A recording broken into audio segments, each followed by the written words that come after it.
Hey, this is Bruce Boudreau, and you're listening to Empty Betters with Nick, Mack, and Harrison.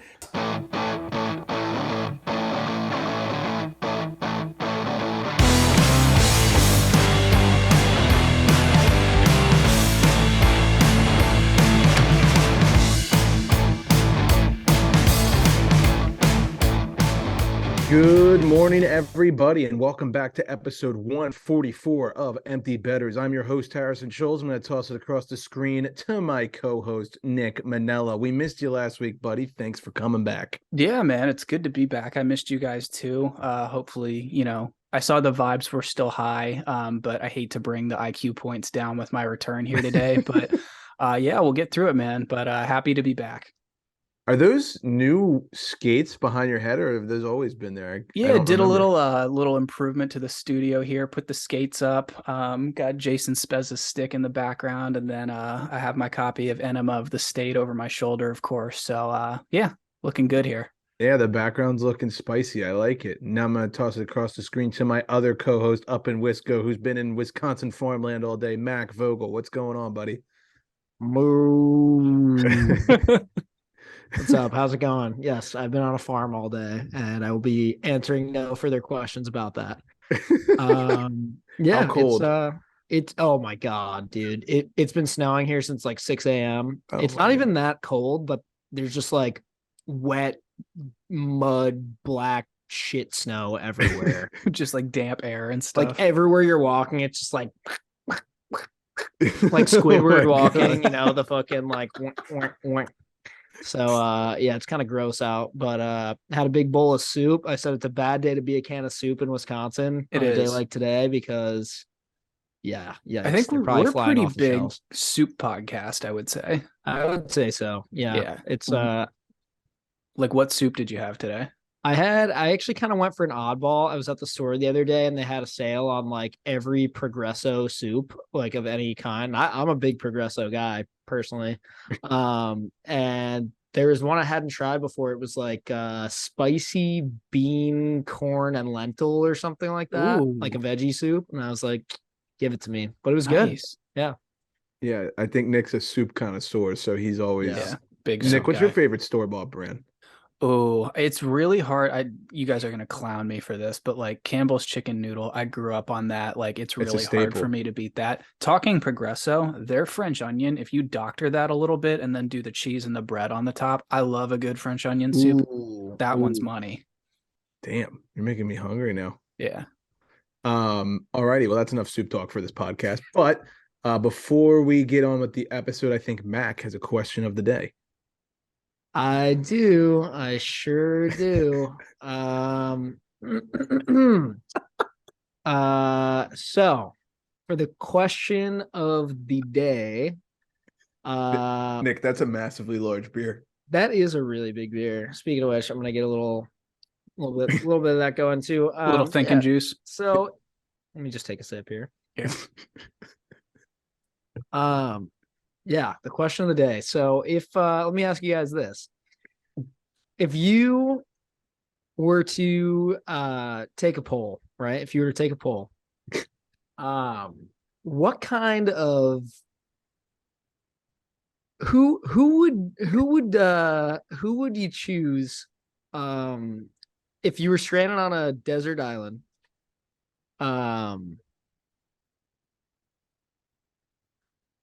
Let me just take another sip here. Jesus Christ. Now I just want to know where this is going. There's no question of the day. We could have stayed on the soup train. Maybe. We could have. I mean, that basically ended up being the question of the day. So true. I came up with nothing. I went with this. Have you ever gotten soup at a restaurant? And if so, what's the best one? Oh, have you ever gotten soup at a restaurant? Yeah, of course. Absolutely. Well, I feel like as a side, like a lot of meals come with like a little cup of soup before your meal comes out or something like that. What's like one of your favorites? If there's French onion at any sort of like nicer restaurant or steakhouse, I will absolutely go out of my way to get it. There's a good restaurant here called Ma Fisher's, and used to be a 24/7 diner before the pandemic.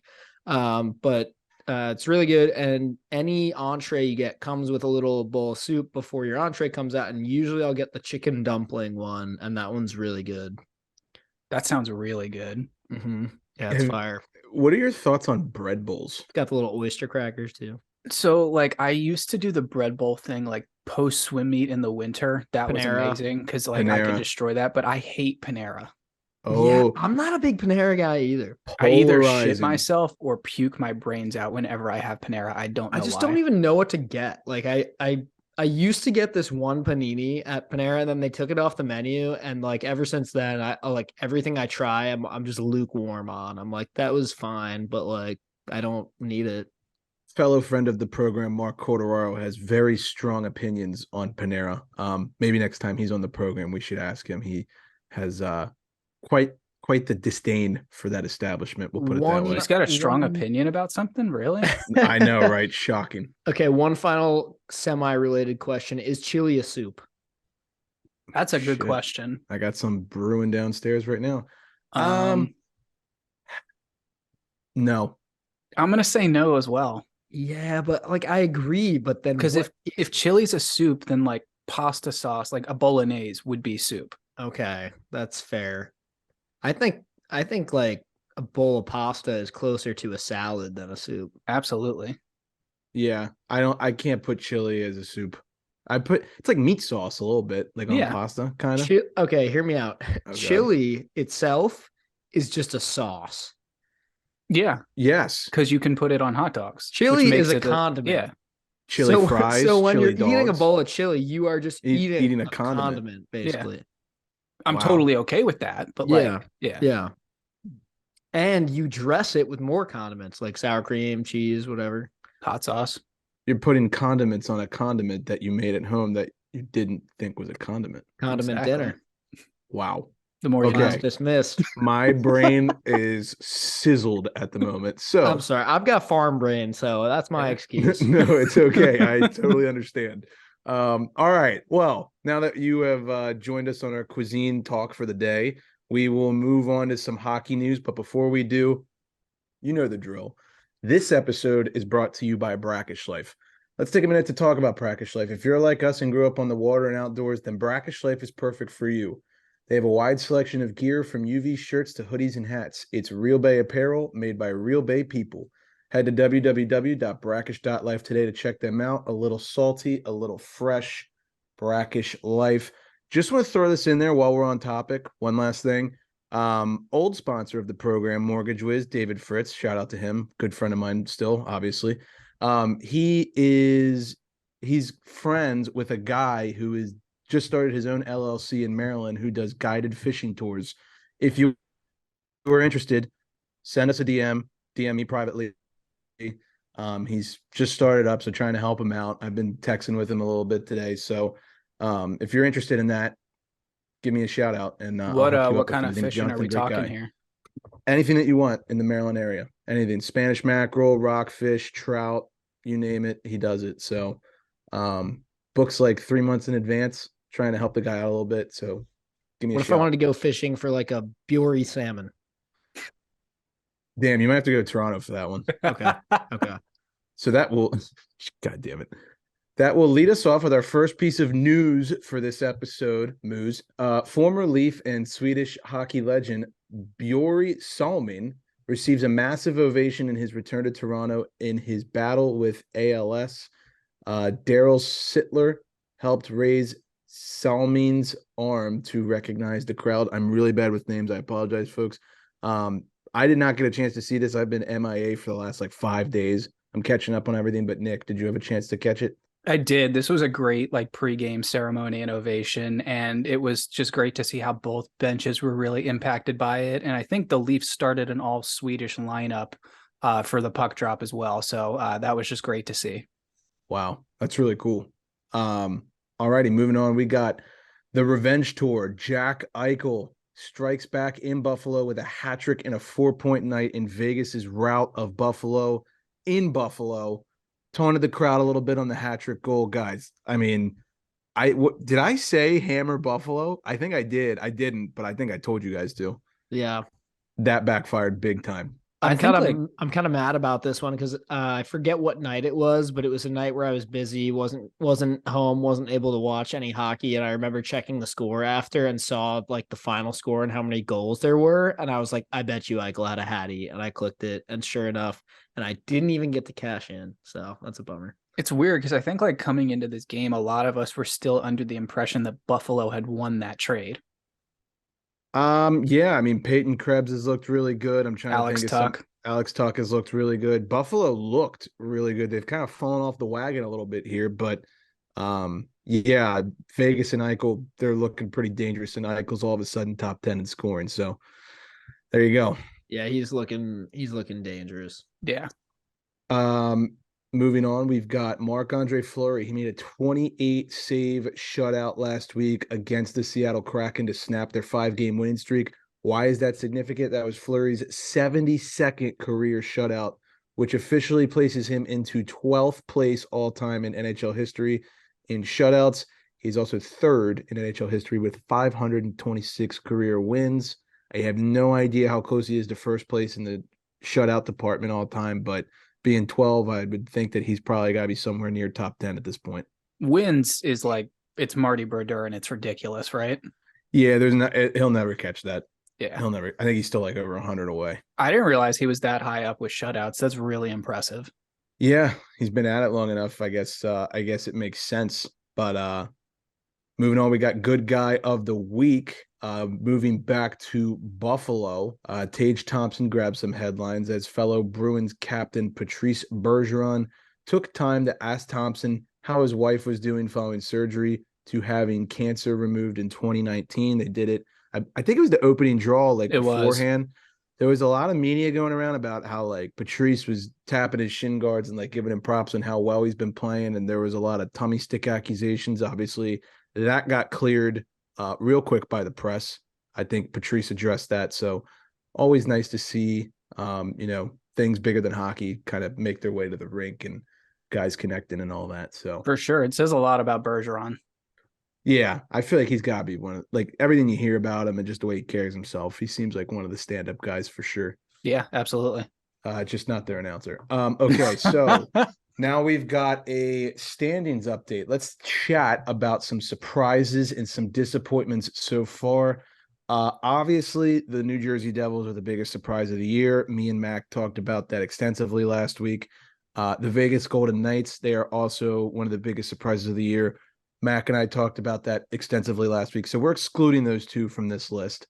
But we've got the Winnipeg Jets in first place in the Central Division right now, a team that all three of us completely discounted in our preseason previews. And here not we are. only that, but they've got the same amount of points as the team in second place, the Dallas Stars, who we also completely discounted like going into this year, which is making us look so stupid. Yeah, everything seems to be ass backwards at the moment. I mean, that division, I think we're big on like St. Louis and Nashville, who are currently feeding at the bottom of that division. So hockey is hard. Yeah. And spoiler alert, the Preds and the Blues will be discussed later in this segment. But we've got the Winnipeg Jets at 7-3-2 in their last 10. I have Josh Morrissey on my fantasy hockey team, so I'm seeing what this guy's doing on a nightly basis. He is having a monster season. And if he keeps this up and the Jets can hang on to first place, which I don't think they will, but if they do, I think Morrissey's putting his name in that Norris Trophy conversation. Maybe not actual nomination, but he should at least be mentioned. He'll be talked about for sure, because I think his start to the year has just been very impressive. Yeah, he's leading the team in points. He's got 15 points through 14 games so far. Pierre-Luc Dubois getting real feisty over the weekend. Up in Calgary with the Slewfoots, with Blake Coleman. I mean, the whole team's kind of playing with fire right now. It's a little dangerous, I would say. And Connor Hellebuyck, I would be remiss if I didn't mention him.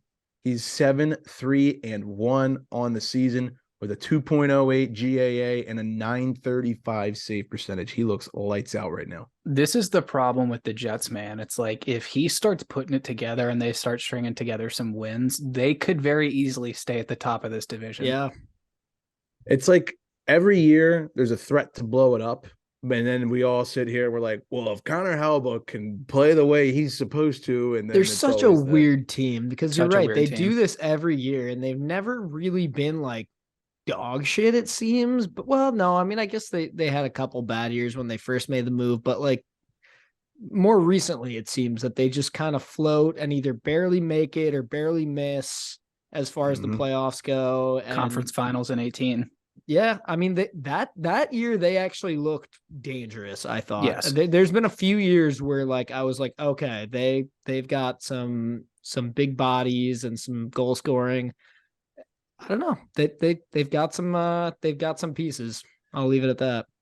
And if I recall correctly, I think over the offseason there was some questions about their leadership and some guys who wanted off the team. Like I think Scheifele and Wheeler's name both got thrown in there. And well, there was a lot of talk about how the locker room in general was like a nightmare or something like that. Like I forget, this is bad journalism, but I forget where I read this, but I remember seeing something that was like the chemistry in the Jets locker room is an absolute mess after like late last season or something like that.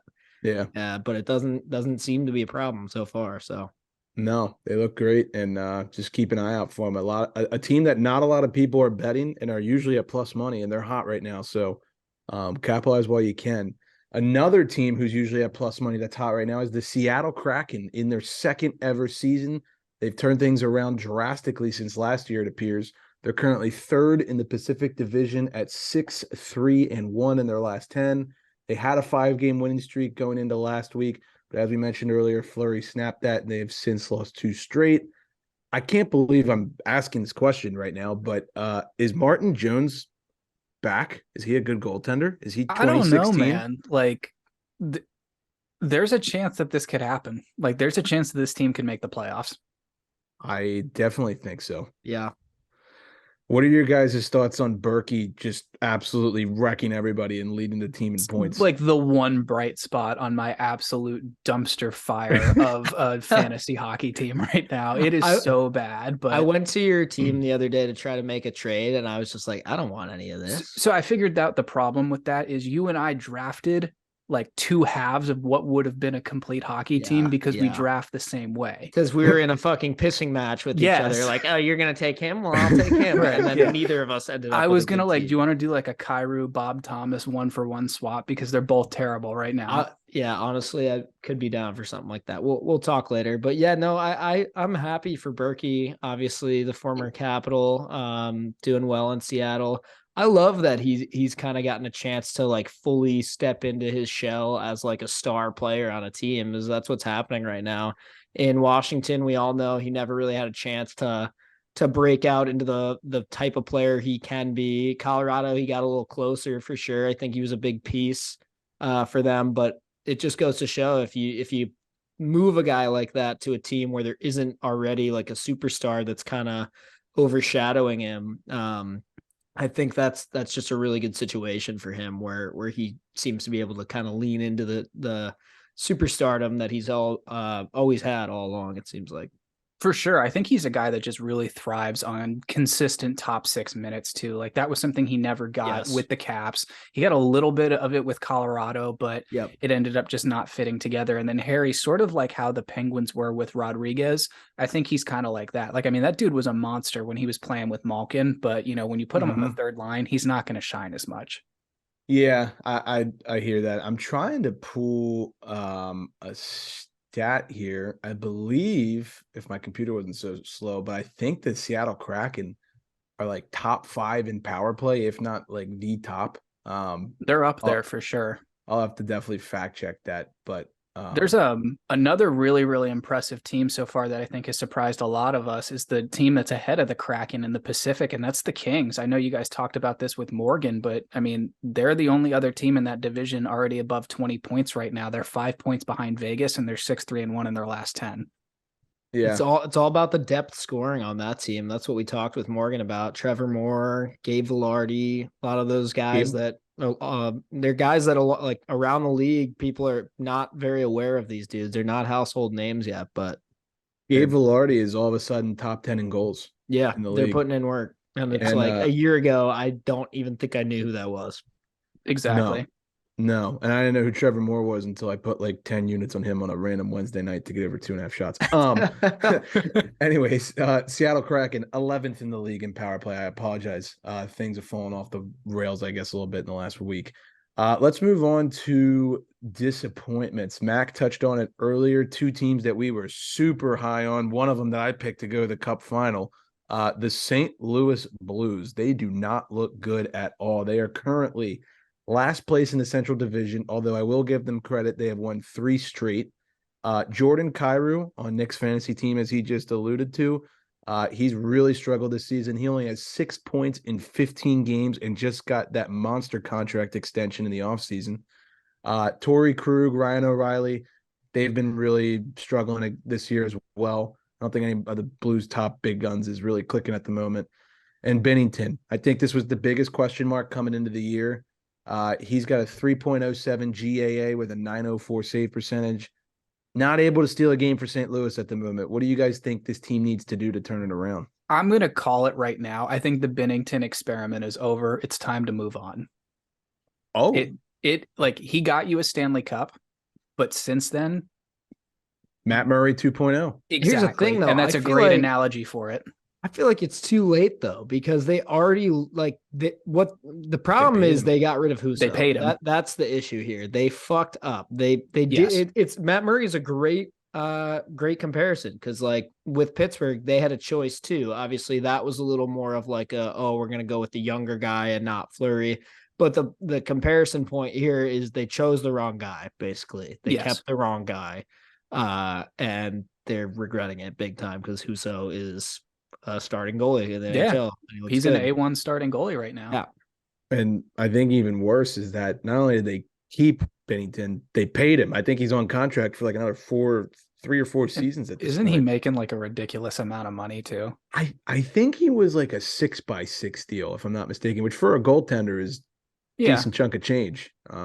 So I think a great telling point right now, just looking at these standings, is that the Chicago Blackhawks and the Arizona Coyotes are ahead of the St. Louis Blues in this division. And that, if you're a Blues fan, should just make you absolutely lose your mind. The other day I saw a graphic on Instagram that was like, it just had the logos of all 5 NHL teams that are like the worst in the league right now. And it was like, who would you most want to see Connor Bedard play for? And it had those 5 logos, and the Blues was one of them. And I was like, you gotta be kidding me. Like, this is just insane. Yeah. The fact that they're this bad, that they're like in the Bedard sweepstakes at the moment. Like, now, do I expect them to like be in the bottom 5 by the end of the year? Probably not. I'm sure they'll find a way to get at least somewhat out of the weeds there, but it's just funny.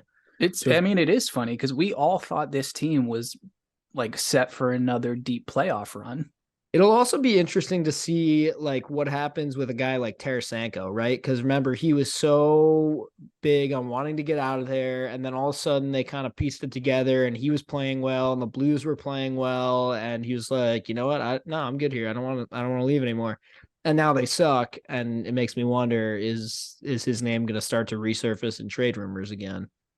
If we have to hear about Tarasenko to the Islanders for like the next 6 months again, I'm going to lose it. Yeah. Let me ask you this. If things continue, what do you think happens first? Berube getting canned or a roster move? I mean, I've seen some Ryan O'Reilly trade rumors as well. Yeah, he has not looked good at all. What'd you say, Matt? How long has Berube been there now? I think his first season was their Cup year, if I'm not mistaken. Yeah, it was. Then I could definitely see that being the move. It's been long enough that I think that wouldn't be out of the question.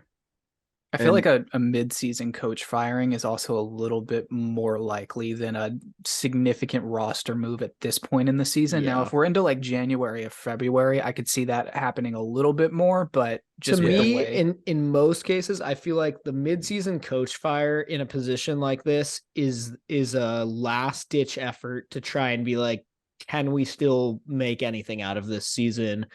Versus the roster move is more of like a fuck you, we're done, blow it up, like pack it in. Let's just focus on next year pretty much. Yeah. And I don't think the Blues are willing to give up that quickly on this season. That would be my hypothesis. People forget too that Cup year they were dead last at the All-Star. I think it was like the All-Star break, and then they just flipped the switch. I think if I'm not mistaken, Berube might have been a midseason hire too. He was. So yeah, because that season they were so fucking bad. That's right. Was that Hitch? I think so. Or Mike Yo. I don't know. I can't remember. Maybe. I think it was Hitch, but they were in last place in the whole league in like January, right? And then they turned it around with Binner and won the cup. So I mean, that's what happened with the Pens in 15, 16. Name people forget. Mike Johnston coached the team for like a year and a half. He was awful. Oh my god, the guy with the coconut head haircut. Yeah, and then he got canned for Sully. Thank God. What a total 180. All right, moving on to the next team that is a disappointment so far this season, the Nashville Predators. They're in second to last place in the Central Division at the moment. Nick's favorite player in the world to rag on, Ryan Johansson, has been very underwhelming, to put it mildly.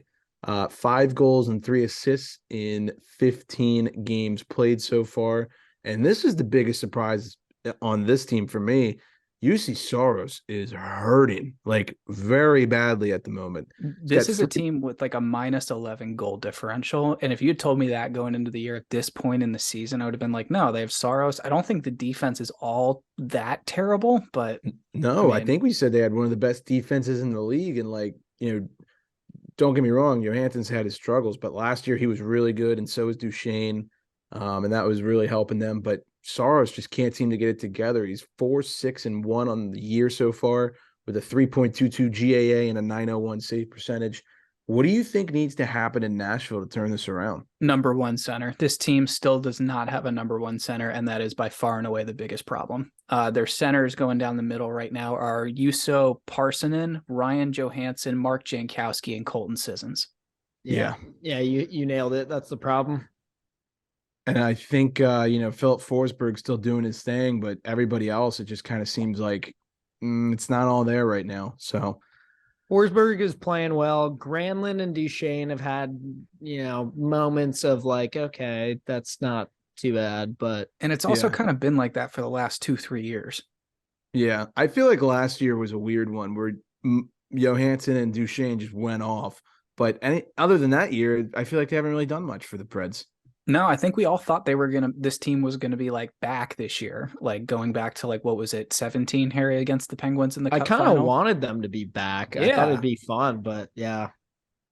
In hindsight, remember when the Seth Jones for Ryan Johansson trade, everyone was like, this is one of the biggest trades in NHL history. And now it's like, oh, never mind. Yep. So anyways, Nick, I know you want to touch on some of the college hockey updates. I will let you handle this segment. Yeah, college hockey has been kind of crazy these past few weeks. We've had some monster upsets. I've got my Sparty tarp on here. They knocked off number 10 Ohio State in back-to-back games last weekend. Penn State knocked off number 1 Michigan. Love to see that. That's absolutely hysterical. Notre Dame then beat Michigan. And then Minnesota beats Penn State. So people are falling left and right. There's some huge, huge games this week. If you guys are around and get a chance to watch them. Number 2 and number 3, Minnesota and Michigan, are going to play Thursday and Friday. That's going to be at 6 and 6:30 on Thursday and Friday. Number 17, Sparty, and number 6, Penn State, are going to play Friday and Saturday. Notre Dame and Ohio State are going to play Friday and Saturday. And this one should be awesome. Northeastern and BU are going to play Friday and Saturday. And those games are going to be on ESPN Plus. Those those should be nice and friendly, right? Exactly. No hitting whatsoever. Yeah. This is, didn't we talk about the college hockey fighting debate 2 episodes ago? Yeah. Yeah. I don't know if that'll be revisited after these matchups, but we'll see. Yeah. Yeah, I have a feeling that those BU and Northeastern players are probably going to need to hit an ice bath just to like numb themselves afterwards. And then probably after the ice bath, they might want to do a light jog on the treadmill with some Kane footwear for some rest and recovery. So if you haven't heard, Kane is changing the game by providing a unique shoe focused on recovery while being made from sustainable materials. The Kane Revive is made with bounce back foam created from Brazilian sugar cane, a renewable resource. Kane helps reduce greenhouse gases by capturing CO2 as it grows. Kane's unique bounce back foam provides the ideal balance of cushioning and support to help the body renew. Head to the link in our bio today to get a pair of the most comfortable shoes you will ever own. Nice. What a transition there. I do what I can. No, you did a great job. Just Oh, giving you thanks. some props there. Yeah. I think these guys could use some recovery too, although I don't think Kane footwear is really going to help that much. Patrick Laine, he will be out the next 3 to 4 weeks with a sprained ankle. Thomas Chabot will be out at least a week with a concussion. Jake Muzzin is out indefinitely with a cervical spine injury. That one hurts. Zach Werenski is out for the rest of the regular season for the Jackets. That basically is the nail in the coffin for them. Matt Murray is set to return to play the Pens tonight as we're recording this. We'll see how that will age. Max said it's a revenge game against the Penguins. I said it's a revenge game against Matt Murray, so we'll see. Do you know what the score is? No, I don't. What is it? 2-0 Leafs after one. Well, I bet the Pens. Teddy Bluger back to the Pens lineup tonight as we're losing 2-0 to the Leafs, so that's great. And now we'll talk about the suspension that came over last week with the Caps' newly acquired player. I'll let you guys chat about this one. Yeah, so Nick Aube-Kubel gets 3 games for an illegal check to the head against Tampa Bay. I don't remember who the player was. First things first. I think it was Cal Foot. I think that sounds right. Yeah, totally agree with the suspension here. I was thinking 1 game, but after watching it a couple times, all right, I get the 3 games. It's the kind of hit that the NHL is trying to make an example of, so it totally makes sense. Yeah, I was kind of with you. I was expecting 1, maybe 2. The fact that it's 3, it's not really that different. I think that also has to do with the fact that Mr. Aube-Kubel does have a little bit of a history of these kind of hits. So I know he's been suspended in the AHL a couple times. I'm not totally sure about the NHL, but I believe he has. It just sucks though, because the Caps have a bunch of injuries and we need everyone that we can get. And the fact that he kind of joined the team to plug in for those injuries was awesome. I thought he looked really good in the first 2.5 games he played. I think I was literally texting you guys how much I loved his playing style 5 minutes before he laid that hit. So yeah, I was at his first game against the Oilers with the Caps, and he's a good forechecker. Yeah, he skates like a bat out of hell, just flies around, works hard. So I'm hoping that he'll still be a part of the lineup when he comes back. But yeah, it's a rough hit for sure. He deserved the suspension. Yep, couldn't agree more.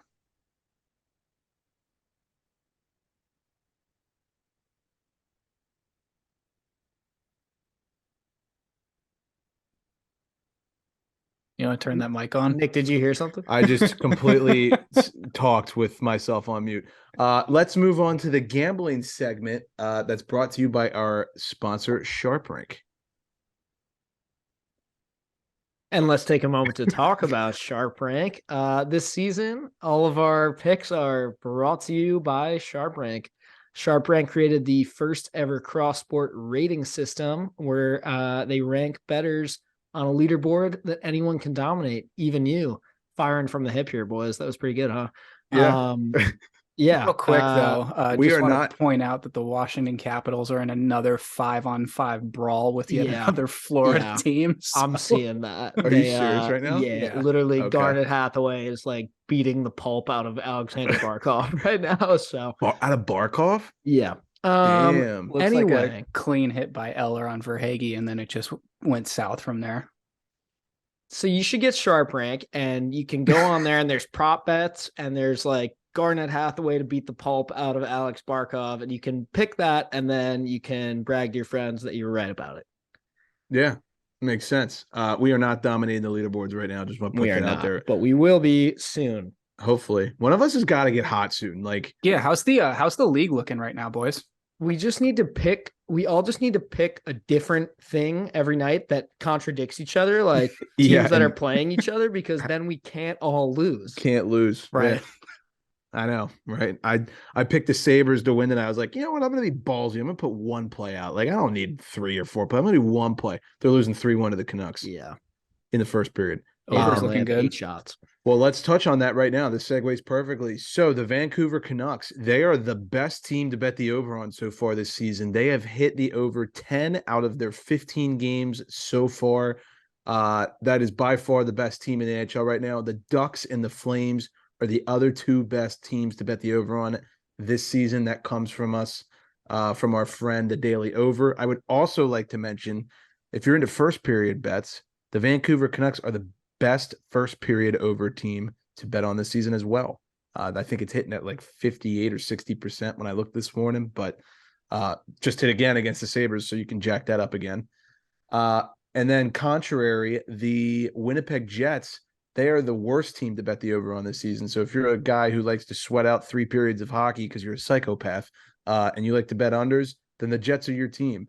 The under is 9-2-2 so far this season, so they are definitely locking it down defensively. That could be a good like hangover cure, Sunday, like you wake up, you blacked out the night before. Instead of going into the sauna, you just flip on the Jets and just, pray to God they don't score. Wow.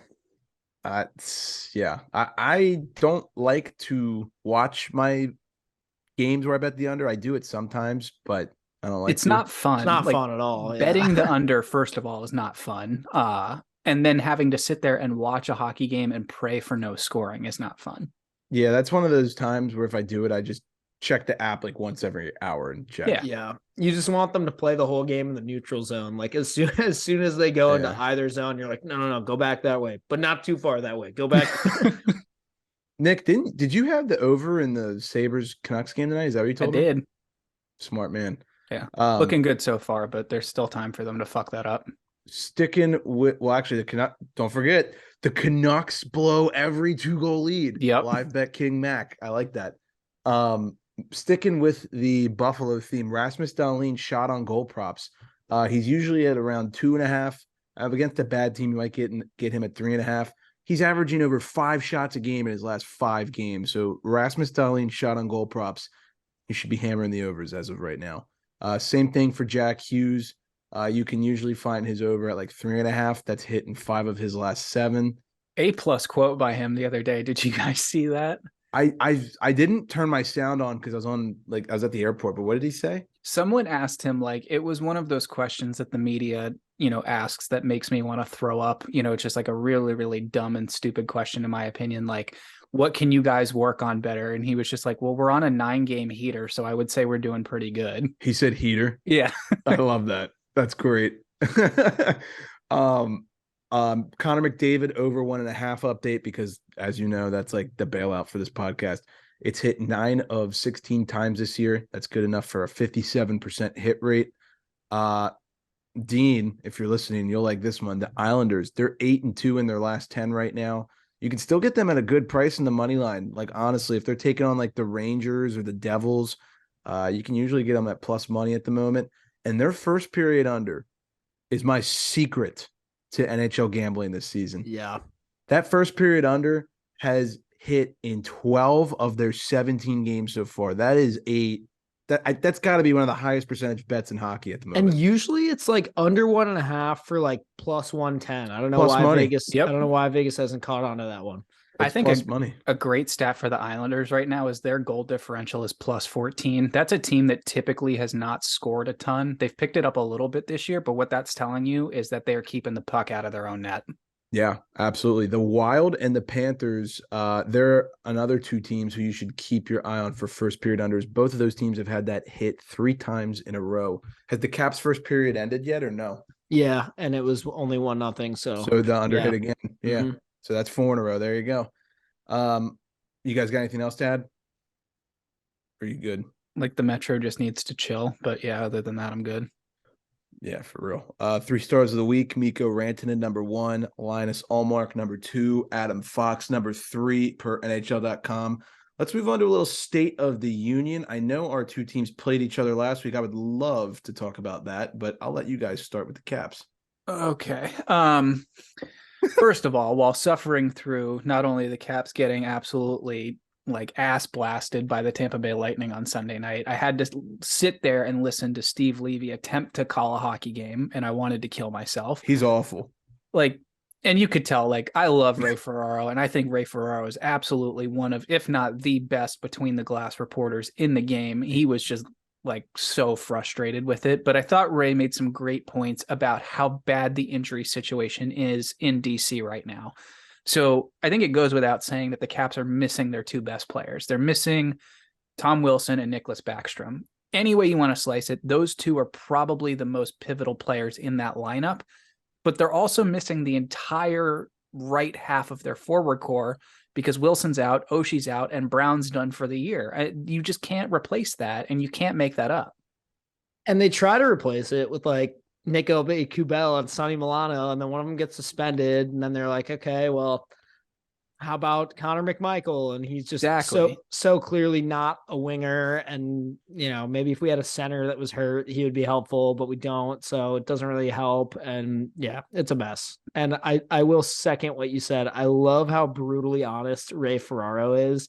There was like one point during the first period of that Lightning game where we just looked like it was, I can be dramatic about the Caps, but like it seriously was maybe the worst period of hockey I've seen the Caps play in like a decade or something like that. Like it was insanely bad. And at one point, Ray Ferraro just like he was trying to like comment on how the Caps weren't playing very well and like sugarcoat it, and then he goes, They just haven't been very good tonight at all. Yeah, like you could tell he's just like, what the fuck is going on? And it's just, he made another great point saying that like, the Caps are not going to be the team that everyone has been used to for the last 10 years where they come out and they score 5 or 6 goals a game. That's just not going to happen anymore. This is a team that needs to win games by scoring 3 goals max. Well, and he also made a good point along those same lines of we let in the first goal of the game in the first like 2 minutes or something like that. I think less even. It was like a minute and a half. And as soon as that happened, he mentioned that he was like, well, this is not a good sign for the Caps already who have had some trouble scoring goals.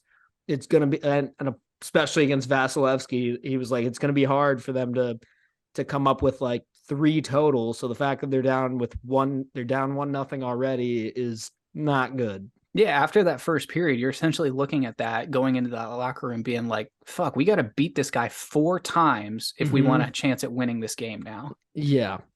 And that's just a tie, just for a chance. Yeah. Exactly. And that means we can't let in any more. So, and things are not going well tonight. We're already losing 2-0. So more of the same. We talked about this. The last thing I'll say about the Caps is we talked about this at the beginning of the year. These injuries were a problem. We knew that coming in. Could they stay afloat in this division to get through the Christmas break into January while still being right on the playoff cusp? And as of right now, that is absolutely not the case at all. It's feeling less and less likely. And I know we touched on how the Caps have a really tough schedule right now, and they're in the throes of that. So that's not helping. So, it's a little hard to call it right now. But they got to find a way to win some of these games. It's that simple. Absolutely. How would you guys grade Ovi so far? I think he looks pretty good for the most part. It's tough when he's playing with like a different winger a lot of nights. Like it'll be him and Kuzi and Sherry. They've tried him, Kuzi, and Milano. They've tried him, Kuzi, and Mantha. Like they had him, Kuzi, and Protas at one point. Yeah. So I think that's not helping because he's so used to just like Ovi, Kuzi, Wilson. Like he really Oshie. Yeah, but he really needs that guy on that right wing to like create space for him. It was funny. He had an interview recently. I think I want to say it was with Tark. But they asked him if he could play with anyone, or no, they said with Crosby. That's what it was. Who would he play with? Who would be his winger? And he said Donald Brashear because he knows he needs somebody that can create space for him. And they're missing Wilson bad in that regard. So to answer your question, I think he's been good, but I think the injuries have affected his play, and that's unfortunate. Yeah. I don't know. I found it weird that his name wasn't like top 10 in goals when I was just doing research. It's like I feel like that never happens. I think he's got like, I don't know, 8, 9, something like that. I think that's also something that Caps fans are just going to have to get used to. Like, this is not 2010. This is not 2012. Like, he's not going to have... I think that the days of him having 50 a season are probably not there anymore. Last year he got what, exactly 50, I think? Or close to, or he had like the 2 previous seasons where he had like 48 and 49 or something. I'm pretty sure he had 50 exactly last year, and that was miraculous, honestly. Yes. If you're looking at the record and you're doing the math, it would be sick if he could get like at least 30 this year. Would be huge if he could somehow get like 40 or more. But I think like the big focus for this year, and I think it will happen, is just passing Hal. Yeah. That'll happen soon. Yeah, getting over the 802 threshold. He'll get 30. I mean, we're not even a fifth of the way through the year, and he's already got 8. So I mean, the game I was at against the Oilers where he had that power play goal, the second that thing was on his stick, I was like, this is absolutely going upstairs, back of the net. No one's touching this. Yeah. Well, I don't know. Sounds like the vibes are down in DC right now, but it's early. Not rooting for you guys, but it's early. Moving on to Pittsburgh, finally snapped that nasty 7-game losing streak against the Washington Capitals last Thursday, I believe, or Tuesday, whichever, Wednesday, can't remember. That was a great game. Jeff Carter came back, looked great. He definitely helps the bottom 6. I think he gets a lot of shit on Penn's Twitter, and I really don't know why. He doesn't score 20 goals a year. He doesn't have to. That's not really his role. He's doing his job, and he's doing a good job of that. The one guy I want to give props to, because I could talk on and on, but the one guy who's really making a difference for this team, Jason Zucker, has been unreal this season so far. It's finally nice to see him healthy. He's got 12 points, 4 goals, and 8 assists in 13 games. He's also got a point tonight against Toronto. Holy jumping. It's 3-2 already. That's wild. And this is a guy that was kind of on your in that game, so thank God. This was a guy that was on your shit list for a while, right, Harry? Yeah, this was like my Nick Bukestad 2.0 because the guy never played, and I was like, ooh, he just that's doesn't rough. play. It is rough, and I know he's better, but I love the way Zucker plays. When he was in the lineup against the Rangers last year in the playoffs, it was a noticeable difference. He just brings such a force, like he just forechecks like a Tasmanian devil. So it's good to see him healthy. But yeah, he's got 18 points now on the year, and he looks great. I mean, he's carrying that second line with Malkin, so I hope that they can keep that going. Malkin's leading the team in points. Everybody wrote him off at the start of the year. He's got more than Crosby right now. Like, it's just crazy. So you mean Shrek? Yeah, Shrek. Mouth breather. Yes. So the Pens look okay. I mean, they beat Toronto right after Washington, and then they got a point up in Montreal. So they've got a 3-game point streak. They are playing the Maple Leafs as we're talking about this. And the last I saw, it was 3-2 halfway through the game. So we'll see. Upcoming schedule. They've got the Leafs tonight, like I've said, and they've got a 3-game road trip before our next recording. They've got Minnie on Thursday, Winnipeg on Saturday, and Chicago on Sunday. 2 tough games and then hopefully an easy game. But I will tell you this, I can't remember the last time the Penguins won a game in Chicago. I probably was like 10 years old. I also don't have the stats on it, but I feel like Chicago's been playing well at home this year. Like they've won a couple of games that they shouldn't have. I mean, they shouldn't win most games. So they have our number historically. They got spanked like a couple nights ago against Carolina. I think we had a good friend of the program, Corey, had boots on the ground for that one. He said that it was like a last minute purchase, but it looked like they had a sick time at the game until the Hawks started throwing the puck away. But yeah. So that'll wrap it up for State of the Union. One last note, Nick, I think you wanted to touch on this since you are the soccer guy on the podcast. For sure. We have a huge sports betting event coming up, guys. Like, have you ever wished for March Madness, but like right before Christmas time? Well, the World Cup starts next Sunday. So this is going to be a lot of fun. It's over in Qatar this year. That means we're going to have games at 5 a.m., 8 a.m., 11 a.m., and 2 p.m., all those times Eastern. So you can bet during the day while you're at work. We're going to have someone coming on the show here shortly to talk about soccer. He writes for MLS.com. It's going to be absolutely fantastic. So be sure to tail us on Sharp Rank and on Twitter because we're going to be putting out some soccer bets for you guys to make some money while you're at work. Not a soccer guy, but anytime you can get like big sports events on in the morning, I am all for it. So this is going to be fun. Totally. And I'm going to learn more about soccer in the next like months than I ever have in my life. So, it's like, and this is like a great event to like, sort of how like the Masters is on and like you throw it on at work and like you're half paying attention to it. This is the perfect way to do that. Like you just kind of throw it on. Maybe you've got like one AirPod in listening to the audio or something. And then you look over whenever the announcer raises their voice pretty much. Yeah. I'm excited for sure. All right. Well, that will wrap it up for episode 144. Appreciate y'all for listening. If you guys don't have any final notes, then we'll get out of here. Yeah, I think I'm good. All right. Thanks everybody for the love and support. And holy crap, I just had a brain fart. And without further ado, class dismissed.